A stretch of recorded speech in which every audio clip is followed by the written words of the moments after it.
Welcome to Inc. for Starters with Alexa Von Tobel. I'm Alexa, a serial entrepreneur myself and founder and managing partner of Inspired Capital, a venture firm that backs fearless founders who are solving some of the biggest challenges facing humanity.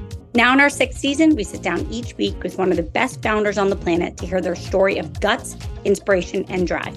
Let's dive right in. Hi, everybody. I'm your host, and this week I'm excited for you to meet Jon Perl, the co-founder and CEO of QA Wolf, a company that specializes in automated test coverage for software. Since its launch in January of 2019, QA Wolf has helped hundreds of companies automate 80% of their quality assurance processes, accelerating release cycles by 5 times and saving customers more than $100 million per year. Prior to founding QA Wolf, Jon was the chief technology officer at ZipDrug, where he developed an innovative pharmacy care coordination platform. As the head of technology at Dispatch, he led the engineering team and drove the company's product expansion into the enterprise sector. Additionally, Jon has shared his expertise as a guest lecturer at Purdue University, mentoring students in entrepreneurship and technology.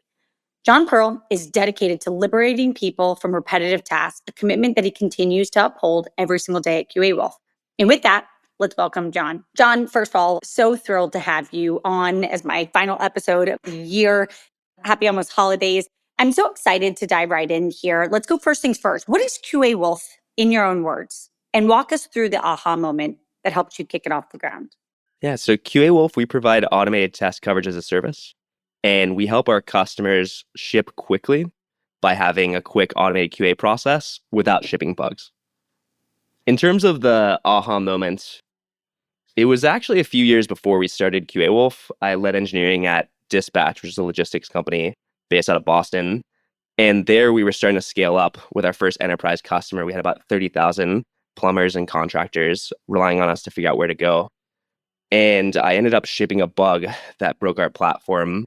And all of these companies that were relying on us had to fall back to manual systems, and they couldn't end up doing as much work as they would have been able to had we not shipped that bug. So that's what led me on the journey to never let that happen again. And it took a few years to actually start a company around it, but that was the inspiration for QA Wolf and the aha moment. I love that. Probably wasn't very fun to ship a bug that shut down lots and lots and lots of businesses. Let's talk about one important comment. One of your investors described QA Wolf as the biggest leap forward for QA in decades. Walk us through the status quo of what you're trying to disrupt. And obviously, Inspired is so lucky to be an investor. And I will never forget negotiating with you on Thanksgiving Day and making such a great decision to be your teammate. But let's go back. What is the status quo of QA? The status quo of QA today is that most companies don't test everything. And certainly they haven't automated testing everything. So what ends up happening is companies end up shipping bugs for stuff they haven't tested. And you can see massive incidents like the CrowdStrike incident, where because they didn't test that update, airlines, hospitals couldn't end up using their computers. So that the status quo today is many critical functions are not tested, and that leads to companies shipping these critical bugs. There's a second knock-on effect of not automating testing everything, and that's you end up having to do manual QA for a lot of things, which ends up slowing down companies' ability to ship new features because they have to go through this slow manual QA process. So that's the status quo that we want to disrupt, allowing teams to have the confidence when they're shipping a new release that they're not going to ship a critical bug, and they can do it as quickly as they're building new features and not be slowed down by manual QA.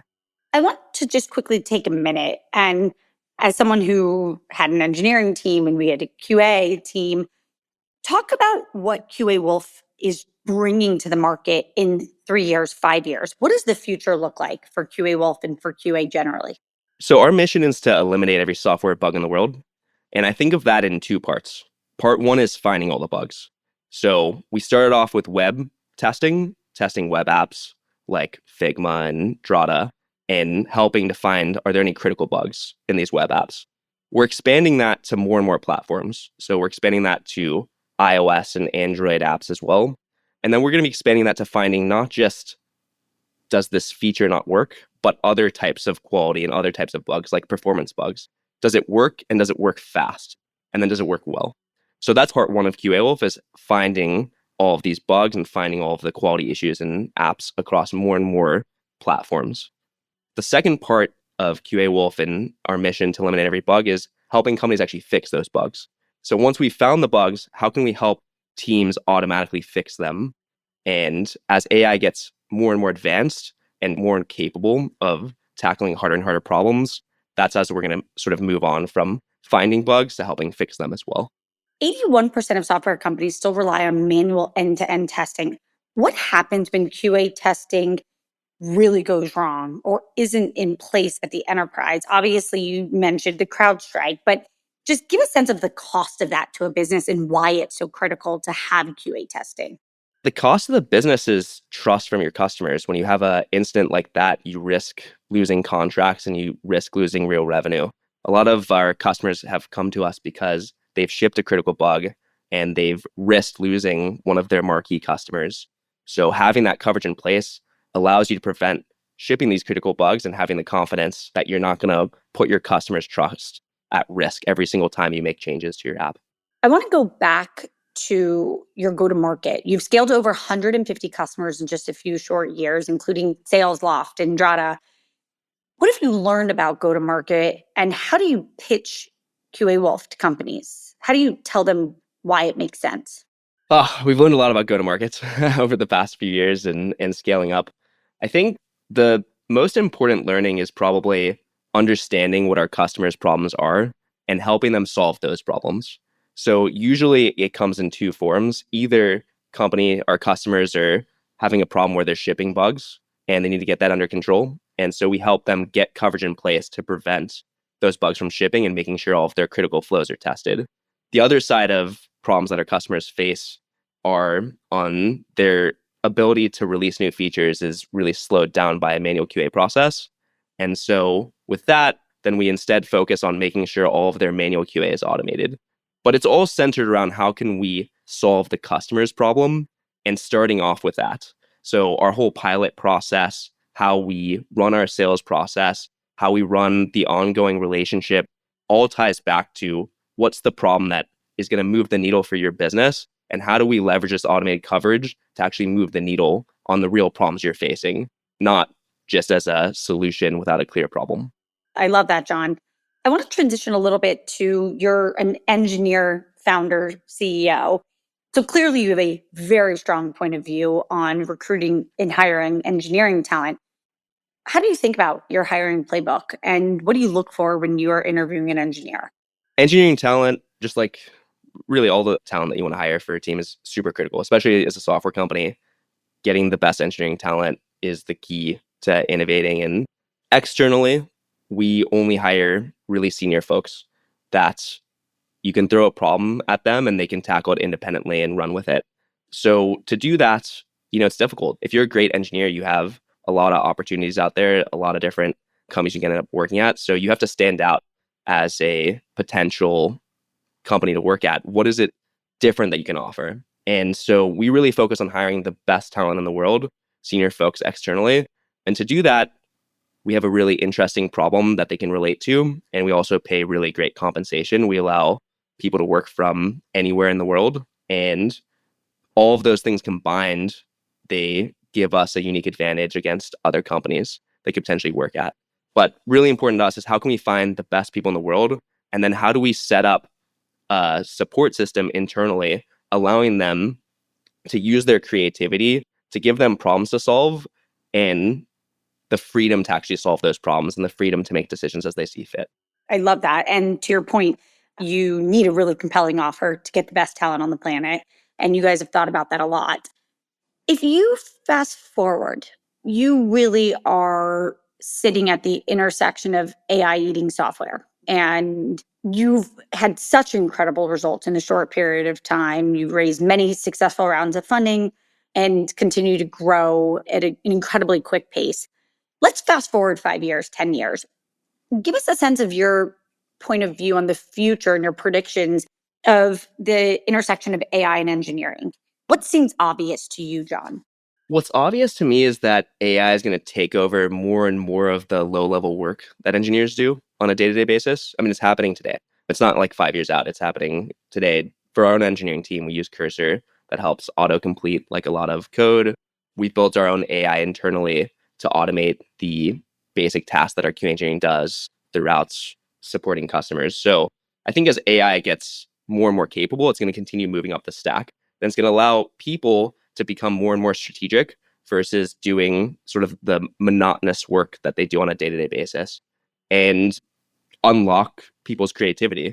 There's so many things I would love for us to build at QA Wolf, but we're really limited in terms of resources. And the impact that we can have when we can automate with AI more and more of these basic monotonous tasks and more complex tasks just multiplies the impact that we can make over time. So I think it's a very clear, it's happening today, not 5 years from now. The question is going to be, how quickly does AI move on to more and more complex tasks on what timeline? I think it's going to happen really fast, like over the next 2 years. And how does QA Wolf catch that? How do you guys catch that wave in your head? We're in a very unique position in the sense that we have a QA engineering team of almost 100 folks today that are creating and maintaining extremely complex tests at close to 200 different companies, applications across every industry.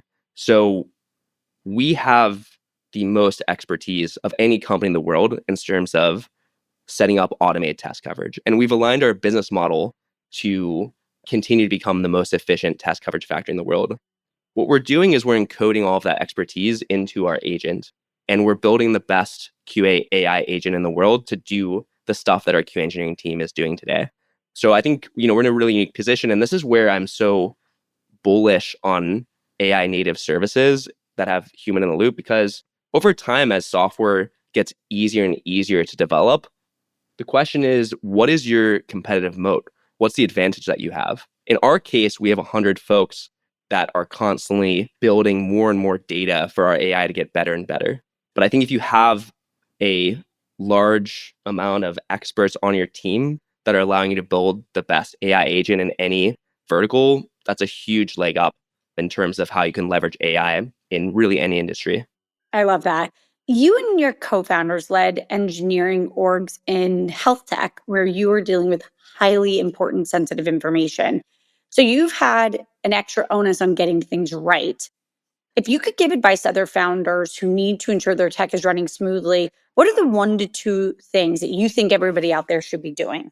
Software is getting used in really every critical industry. I've worked in healthcare, and we have customers in fintech, healthcare, really almost every industry. In terms of building software that your customers can rely on, there are 2 major things that we see our customers and ourselves use to be able to ship software confidently. One of those is automated test coverage. So that's what we provide. I can tell you QA Wolf catches critical bugs for us for our own platform on a weekly basis. That's so meta. QA Wolf using Yeah. QA Wolf. I love it. Yeah. And if our platform goes down and we can't deliver this automated test coverage, we end up bottlenecking the QA process for all of our customers. And that's, for many reasons, not an option. And the only reason that I can sleep at night as we ship new releases is because we have QA Wolf and we are confident that we've got this coverage in place that's going to catch those bugs. The second thing I would say is feature flagging. So as you're rolling stuff out into production, there is often a difference in terms of the production data versus other environment data. And having feature flags that allow you to incrementally roll things out is also super helpful. So the combination of those 2, great automated test coverage plus feature flags, those together allow companies to ship software reliably and continuously. I love that. Jon, I want to double click on your pricing model because you said you sell test coverage while others sell labor hours. How have you thought about alignment to your customers in determining your pricing model? Yeah, one of the first problems we realized when we started selling test coverage is that the incentives today for the other solutions on the market, whether that's outsourcing or hiring folks in-house, are completely misaligned to actually delivering outcomes. Because for outsourcing, for example, you're selling labor hours. So their incentive is to take as long as possible to create tests and to take as long as possible to investigate failures and maintain tests. It's not to become efficient.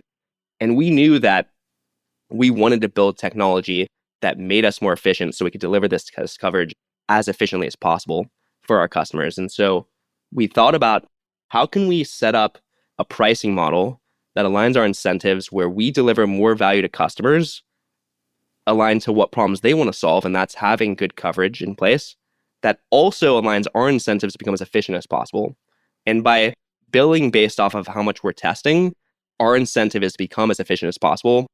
And so we've vertically integrated and we've built infrastructure and AI, and we've built hiring processes and processes to manage our team that allows us to become the most efficient task coverage factory in the world. And so it all comes down to aligning our incentives with our customers to deliver value. It's super important. It forces everybody to get better at the things that are so critical, which is so smart. That sort of brings me to my next question, which is, as AI progresses, there's been a lot of discussion about the promise of human in the loop AI, which is one way to describe your offering at QA Wolf.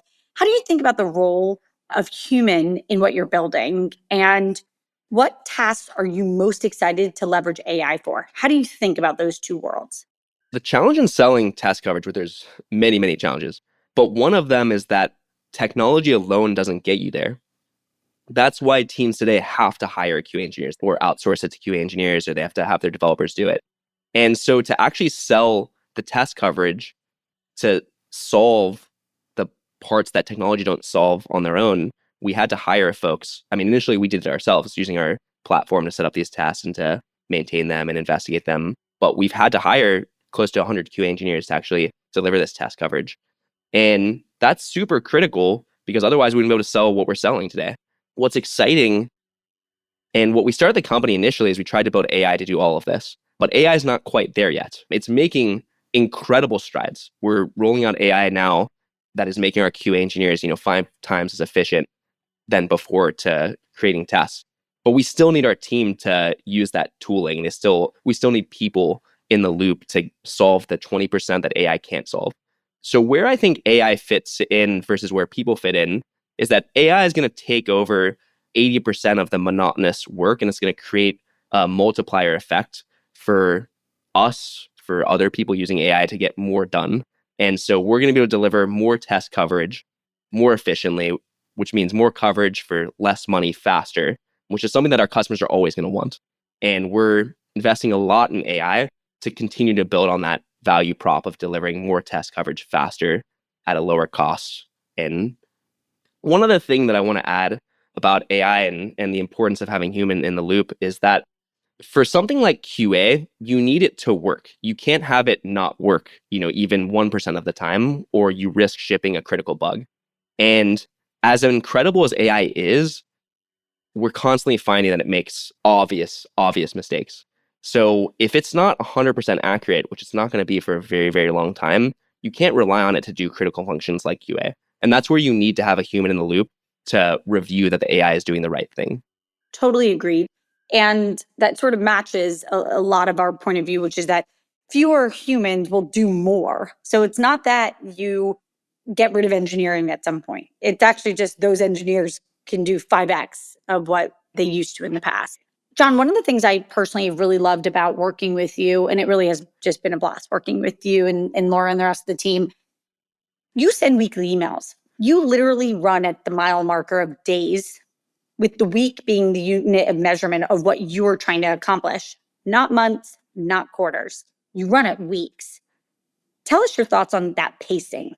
So we have 4 values. The fourth one, and really why we've built this company, is to deliver impact fast. They all add up to that. Our second value is to be open. So why do we send the weekly updates? Is so our investors and most importantly, our team has the context to make good decisions, and it holds us accountable. So even before product market fit, I think what led us to helping find product market fit was sending the weekly investor updates that included our revenue that was, completely flatlined and not getting to where we needed to get to.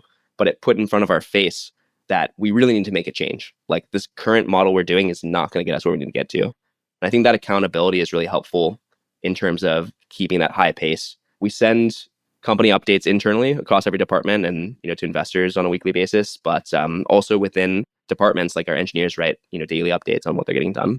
I write in Open and Slack my goals on a daily basis. You can track what I'm doing on a day-to-day basis. And I think it's helpful accountability to keep delivering impact fast. Because, when you're working on something for 5 years, you need that accountability. Even though I'm very passionate, it's super helpful to have that accountability to keep moving at a high pace.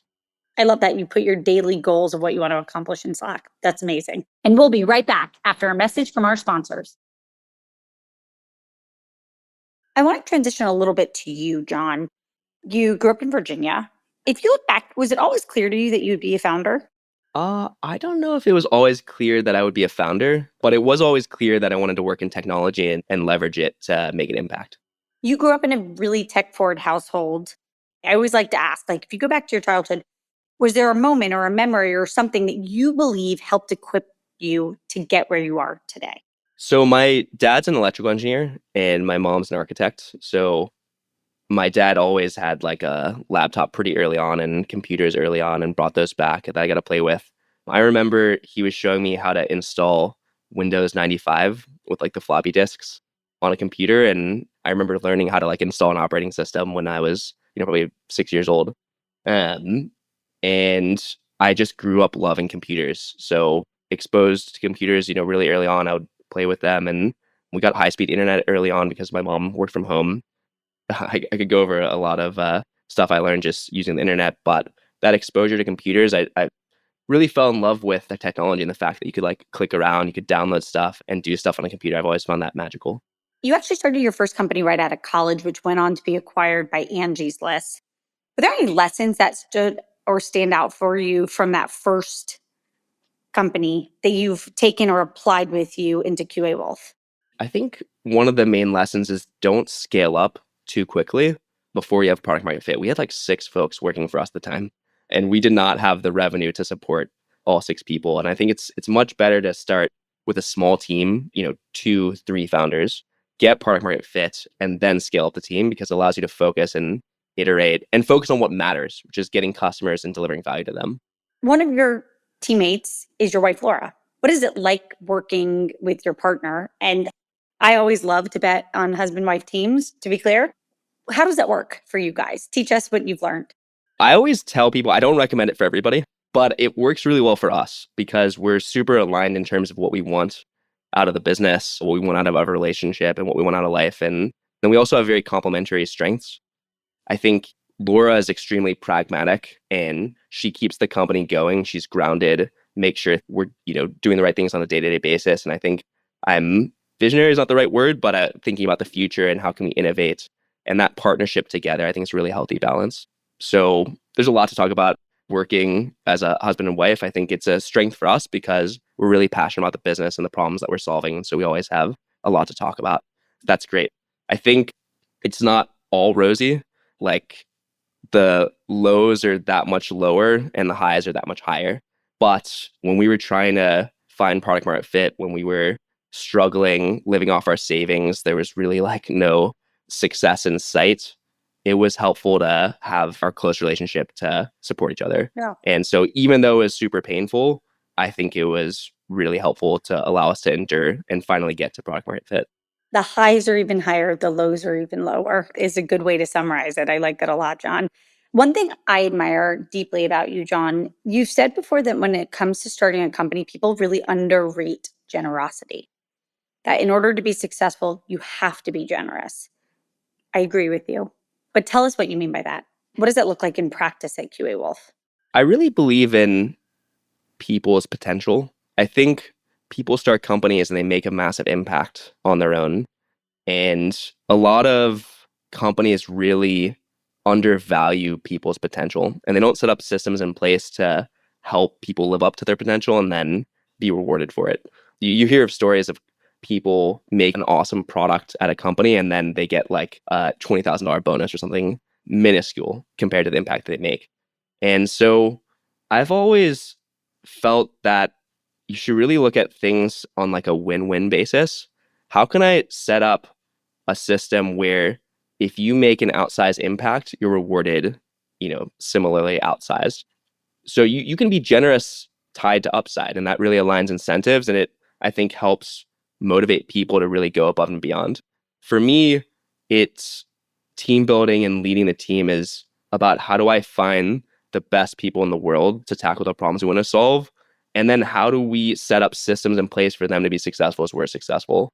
So I think it's much better to look at how can we look at the upside together and set up like aligned incentives than to try and conserve equity. Because at the end of the day, if we make the impact we want to make, then there's a lot to go around.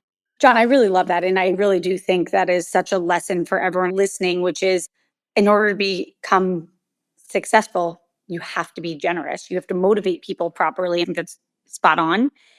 Jon, I want to transition to a quick fire round. I'm going to ask you a question. First things that come to mind, tell us.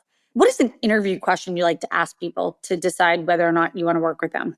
I like to learn about what has shaped them as a person and like what struggles they've overcome to make sure that they have grit. I think grit's super important in solving hard problems. And so adversity I found is really helpful in helping shape people to have grit. So I'm really curious about that. What is a quote you live by? Like a quote or a mantra, something that's sort of running in the background of your head? I guess it'd be maybe an idiom. Kill two birds with one stone. Or I guess you could also say feed two birds with one scone. But I think a lot of problems trying to solve, there's like one solution that could solve many, many, many problems. And it's in finding that leverage that allows you to solve things really elegantly in many different ways. Cool. I really like that. What's a book that's had a big impact on your life? On the company, No Rules Rules, which is a big impact on my life in terms of a lot of our culture and values. And that's about Netflix's culture. So a lot of how they operate is heavily inspired how we operate. I don't know if it's affected how I live, but I really love the book, The Fountainhead. I love the characters. Me too. And I think it's maybe controversial, but I do appreciate the passion of solving problems the way that you see fit versus social pressure to do things a certain way. And also like Frank Lloyd Wright, so which I think he was inspired by. I was also inspired by that book. That is a favorite of mine as well. Last question, biggest pinch me moment to date as an entrepreneur. What happened? A big pinch me moment is when you all wired us money. It's still surreal, like seeing millions of dollars in our bank account that is there to help us solve our problem. I mean, I'm so grateful that you all invested and believed in us and took a bet on us and have been great partners. But also, I'm really grateful to live in this country and that we have this system that incentivizes venture capital to take bets on founders. I'm still in disbelief that we have this funding to help us solve our problems. It's just like a miracle.